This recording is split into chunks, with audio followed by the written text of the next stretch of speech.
Rekan-rekan media yang saya hormati, hari ini 10 November 2022 adalah hari pertama rangkaian pertemuan KTT ASEAN ke-40 dan 41 yang diikuti oleh Bapak Presiden.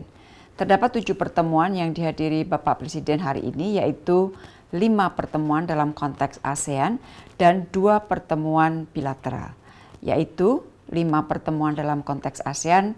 Pertama adalah Royal Audience dengan Raja Kamboja Norodom Sihamoni, kemudian tatap muka dengan Wakil ASEAN Interparliamentary Assembly atau AIPA, kemudian tatap muka dengan Wakil Pemuda ASEAN, kemudian tatap muka dengan Wakil ASEAN Business Advisory Council atau ABAC, dan KTT Indonesia Malaysia Thailand Growth Triangle atau disebut IMTGT yang ke-14. Selain 5 pertemuan tadi, Bapak Presiden juga menyampaikan pidato kunci pada ASEAN Business and Investment Summit yang dilakukan melalui pre-recorded statement. Sementara 2 pertemuan bilateral yang dilakukan oleh Bapak Presiden hari ini, yaitu pertemuan dengan Perdana Menteri Singapura dan juga dengan Presiden Asian Development Bank. Saya ingin sampaikan hasil pertemuan tersebut satu persatu. Yang pertama adalah Royal Audience dengan Raja Norodom Sihamoni. Sebagai Ketua ASEAN tahun depan, Presiden diminta menyampaikan pandangan pada saat audiensi tadi. Selain menyampaikan apresiasi atas kepemimpinan Kamboja sebagai Ketua ASEAN tahun ini, Bapak Presiden menyampaikan kesiapan Indonesia untuk meneruskan keketuaan ASEAN tahun depan di tengah situasi dunia dan kawasan yang tidak mudah. Bapak Presiden juga menyampaikan harapan dukungan Kamboja dan juga semua anggota ASEAN selama keketuaan Indonesia. Yang kedua, tatap muka atau interface dengan ASEAN Interparliamentary Assembly atau AIPA. Di dalam pertemuan ini, Bapak Presiden menyoroti berbagai tantangan, baik internal maupun eksternal yang dihadapi oleh ASEAN. Selain mencoba membantu penyelesaian krisis di Myanmar, ASEAN juga harus mampu menavigasi menajamnya rivalitas di antara kekuatan besar. Dan menghadapi tantangan ini, Bapak Presiden menyerukan pentingnya ASEAN menjadi bagian dari solusi. Untuk itu, Bapak Presiden mendorong penguatan sinergi antara pemerintah dengan parlemen untuk memperkokoh kesatuan dan sentralitas ASEAN. Sebagai Ketua ASEAN tahun depan, Presiden menegaskan komitmen Indonesia untuk berkontribusi membangun ASEAN yang lebih kuat agar mampu menghadapi tantangan masa depan yang semakin kompleks. Presiden juga mengharapkan dukungan parlemen dalam keketuaan Indonesia di ASEAN tahun depan. Pertemuan yang ketiga adalah tatap muka dengan Wakil Pemuda ASEAN. Bapak Presiden menyampaikan bahwa bonus demografi pemuda di ASEAN harus dikapitalisasi agar Asia Tenggara dapat menjadi epicentrum of growth. Dan terkait dengan hal ini, 2 hal yang ditekankan Bapak Presiden. Pertama, kaum milenial dan generasi Z harus menjadi pendorong untuk mempercepat transformasi digital di kawasan. Presiden memberikan data-data bagaimana startup di Asia Tenggara yang digawangi oleh anak-anak muda telah menghasilkan 8,2 miliar US dollar di tahun 2020. Modalitas inilah yang akan memungkinkan ASEAN untuk melakukan lompatan besar menjadi negara maju. Kedua, Bapak Presiden juga menyampaikan bahwa pemuda perlu mengambil peran dalam pembangunan ekonomi hijau. Presiden menaruh harapan besar agar generasi muda ASEAN menjadi garda depan untuk mengusung ekonomi masa depan yang hijau dan berkelanjutan. Untuk pertemuan tatap muka dengan Wakil ASEAN Business Advisory Council atau ABAC, Bapak Presiden mendorong penguatan kemitraan dunia usaha dengan pemerintah di tengah situasi guncangan finansial global. Presiden menegaskan pentingnya peran sektor swasta, baik jangka pendek maupun jangka panjang. Untuk jangka pendek, Presiden menekankan penguatan resiliensi ekonomi ASEAN yang harus dipastikan. Penerapan countermeasures dan kebijakan makroprudensial pemerintah yang adaptif harus dikedepankan. Presiden juga ingin agar sektor swasta lebih forward looking, artinya cermat melihat krisis, berhati-hati tetapi bergerak cepat untuk adaptasi. Sementara untuk jangka panjang, Presiden menyerukan peningkatan daya saing.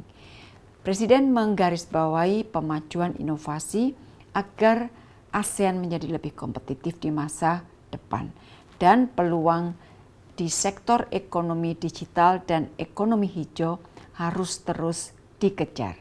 Selain itu, Presiden juga menyampaikan pesan mengenai pentingnya sinergi untuk memperkokoh UMKM sebagai tulang punggung ekonomi ASEAN. Pertemuan terakhir yang diikuti Bapak Presiden adalah KTT IMTGT, Indonesia, Malaysia, Thailand Growth Triangle yang ke-14. Bapak Presiden menyampaikan bahwa kerjasama subkawasan IMTGT telah membawa manfaat langsung bagi 92 juta masyarakatnya. Hampir 10 tahun terakhir, GDP di kawasan ini meningkat 39%, termasuk pada saat pandemi. Dan di tengah ketidakpastian global, Bapak Presiden mengajak agar ada penguatan komitmen IMTGT dengan 3 fokus utama. Yang pertama, membangkitkan sektor pariwisata subkawasan. Ini penting mengingat sektor pariwisata telah turun drastis hingga lebih dari 90% dalam 2 tahun terakhir. Bapak Presiden menyampaikan perlunya upaya khusus untuk mendorong sektor swasta melalui akselerasi teknologi digital dalam pemasaran, pengembangan pariwisata yang tangguh dan berkelanjutan, serta peluncuran inisiatif IMTGT Visit Year 2023-2025 sebagai platform pemasaran dan promosi bersama. Yang kedua yang disampaikan Bapak Presiden adalah pentingnya mempercepat pembangunan hard and soft infrastructure. Bapak Presiden memandang infrastruktur fisik dan sumber daya manusia adalah pilar pembangunan yang saling melengkapi. Dan terkait dengan hal tersebut, Presiden mengajak agar ada fokus yang lebih kuat untuk meningkatkan konektivitas 6 koridor ekonomi serta penguatan kerjasama riset dan pendidikan. Hal yang ketiga, Bapak Presiden menekankan pentingnya mewujudkan ekonomi subkawasan yang hijau dan berkelanjutan. ASEAN berkomitmen menggunakan energi terbarukan hingga 35% pada 2025, termasuk melalui percepatan transisi energi bersih, pengembangan lapangan kerja dan investasi, energi terbarukan, serta percepatan implementasi kerangka pembangunan kota hijau 2019-2036. Tahun ini, Ketua atau para pemimpin IMTGT telah mengesahkan cetak biru IMTGT untuk tahun 2022-2026 sebagai panduan kerjasama untuk 5 tahun ke depan. Presiden ingin agar semua pihak terus mengawal pengesahan ini untuk mewujudkan visi IMTGT tahun 2036. Pertemuan telah mengesahkan Joint Leader Statement for the 14th IMTGT Summit. Rekan-rekan yang saya hormati, tadi sudah saya sampaikan ada 2 pertemuan bilateral. Yang pertama adalah dengan Perdana Menteri Singapura. Pertemuan antara lain membahas mengenai masalah G20, isu Myanmar, dan rencana pertemuan Leaders Retreat tahun depan.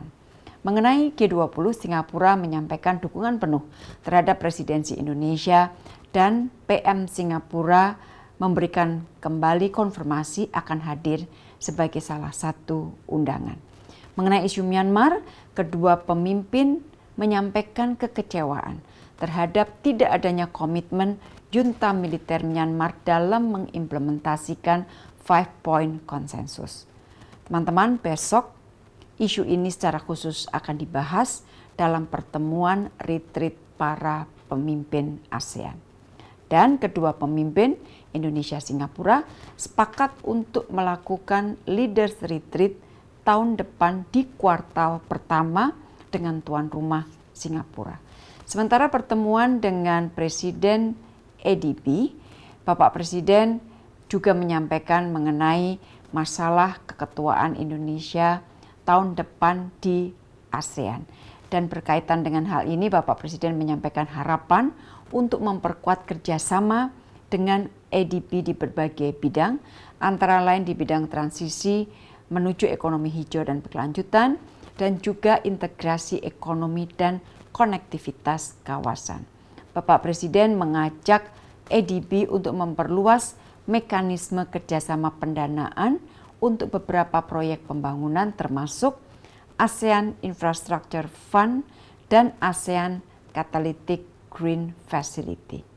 Selama pertemuan, Presiden ADB menyampaikan ucapan selamat atas kinerja ekonomi Indonesia yang sangat baik. Presiden ADB juga menyampaikan apresiasi kepemimpinan Indonesia di G20 yang Presiden ADB mengatakan Indonesia sampai saat ini mampu menjaga G20 agar tetap dapat bekerja sampai sekarang. Pada tingkat saya, pada hari ini terdapat 4 pertemuan yang saya ikuti. Yang pertama adalah pertemuan ke-25 FPSI. Saya hadir bersama dengan Menteri Koordinator Bidang Polhukam Bapak Mahfud MD. Nah, di dalam pertemuan FPSI, Pak Mahfud memberikan penekanan terhadap isu trafficking in person dan menyampaikan pentingnya ASEAN untuk terus memperkuat kerjasama di dalam memberantas trafficking in person. Sementara saya menekankan 2 hal, yaitu pentingnya penguatan kerjasama di bidang maritim dan penguatan hak asasi manusia. Untuk bidang maritim, saya menekankan bahwa kerjasama maritim tidak boleh dilihat dari kacamata keamanan secara sempit. Isu maritim harus didekati juga dari kacamata kerjasama yang konkret.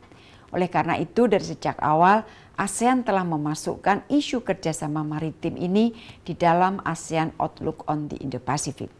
Mengenai penguatan isu hak asasi manusia, Indonesia kembali menekankan pentingnya peningkatan promosi dan proteksi human rights.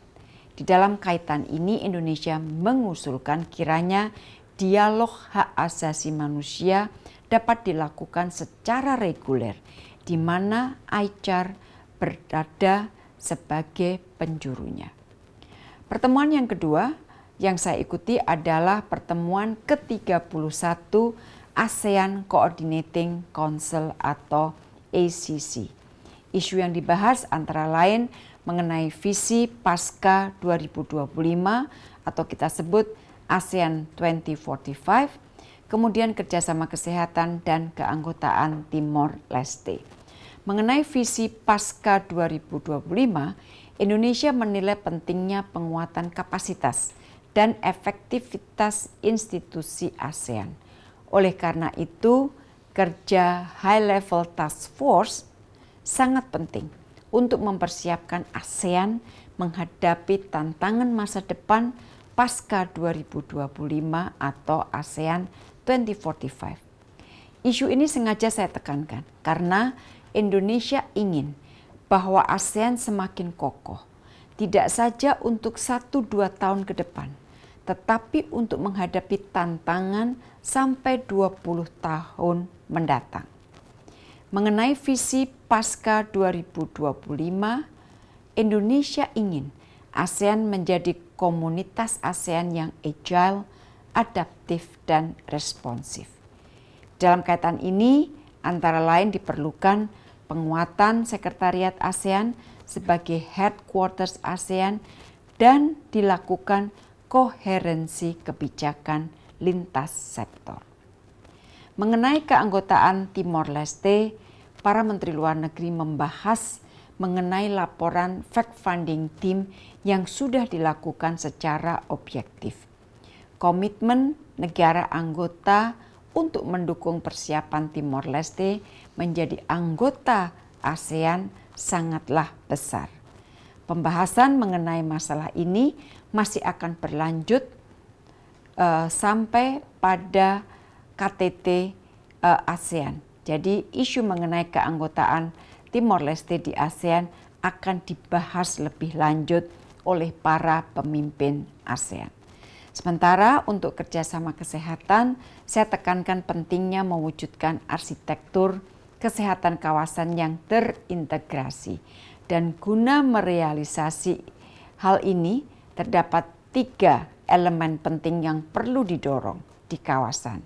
Pertama, dari aspek institusi, segera mengoperasionalisasi ASEAN Center for Public Health, Emergency and Emerging Diseases.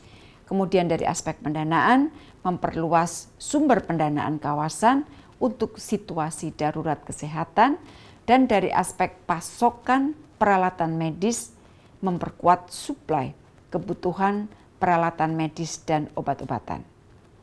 Di dalam pertemuan tadi, Indonesia juga menyampaikan komitmen untuk menyumbang 5 juta US$ bagi Regional Reserve of Medical Supplies.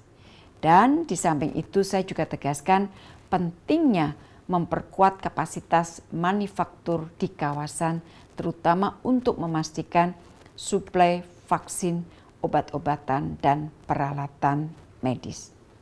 Rekan-rekan media yang saya hormati, pertemuan ketiga pada level saya adalah AMM Working Luncheon yang khusus membahas mengenai masalah Myanmar. Diskusi dilakukan dengan sangat intensif selama lebih dari 3 jam. Sampai saat ini, negosiasi masih terus dilakukan untuk menghasilkan rekomendasi yang akan disampaikan kepada para pemimpin besok. Jadi sekali lagi, isu mengenai Myanmar akan dibahas besok di dalam KTT secara khusus, yaitu di dalam retreat para pemimpin ASEAN. Agenda terakhir pada level saya adalah penandatanganan aksesi Treaty of Amity and Cooperation in Southeast Asia oleh Ukraina. Dengan aksesi Ukraina ini, maka saat ini sudah terdapat 50 high contracting parties dari TEC. Rekan-rekan media yang saya hormati, besok 11 November para pemimpin ASEAN akan melakukan berbagai pertemuan. Utamanya adalah KTT ASEAN yang akan dilakukan baik dalam bentuk pleno maupun dalam bentuk retreat. Selain itu, para pemimpin ASEAN juga akan mulai melakukan pertemuan dengan mitra wicara, antara lain dengan RRT, Republik Korea, serta dengan Sekjen PBB. Demikian kawan-kawan yang saya ingin sampaikan pada hari ini, hasil dari pertemuan-pertemuan yang dilaksanakan pada hari ini baik pada tingkat presiden maupun pada tingkat menteri luar negeri. Terima kasih.